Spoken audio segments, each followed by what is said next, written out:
I was a quarterback, I'll tell you what, man, I was the man. Like, life was great. Everything was great. But guess what? When I had a career-ending injury in college, I started not to be the man anymore. I started to get away from that mindset of being a competitor, being the dude, being the guy that can lead. And my identity was getting really colored in a dark way. I started to lose who I was. I went through depression. I started to drink a lot. I started to smoke a lot. I was running away from that person. And in that moment, I was still in sales, playing a very small and safe and narrow game.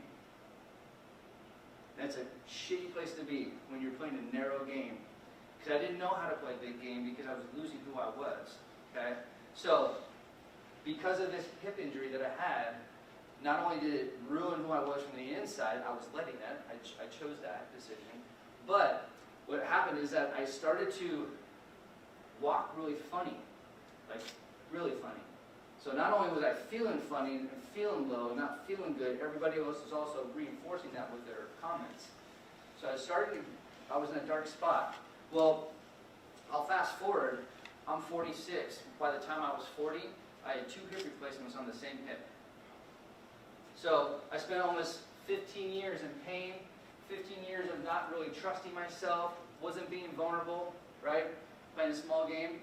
When I had my first surgery, and I won't go through all the details, my first surgery, I ended up, the surgery was great, but my body reacted to it negatively. So basically a bone started growing inside my hip.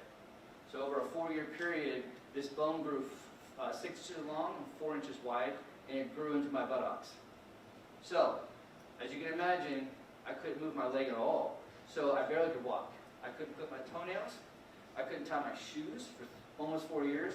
Not to give you an image, but I couldn't go to the bathroom in a public stall because my leg wouldn't bend.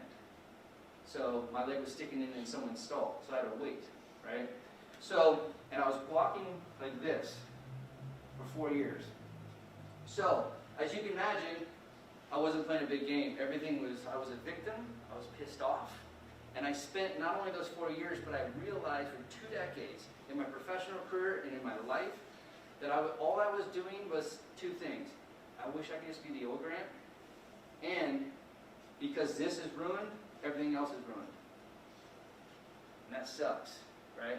So I had to get to a point after my second surgery, when I got normal, I started to realize, I'm like, everything around me, like before I went in my second surgery, everything around me works. This doesn't work, right? And I don't have to be the old Grant. I can reignite who I am. I get to create who I am. And that's what I want you guys to think about a little bit in your career, where you're at. Right now, if we want to be great, we want to be excellent, right? That doesn't happen in the future, it doesn't happen in the past, it happens right here. So if you really want to, right now in this moment, start thinking about how you're going to actually redefine yourself within this organization, or redefine the way you go and serve people, it happens now.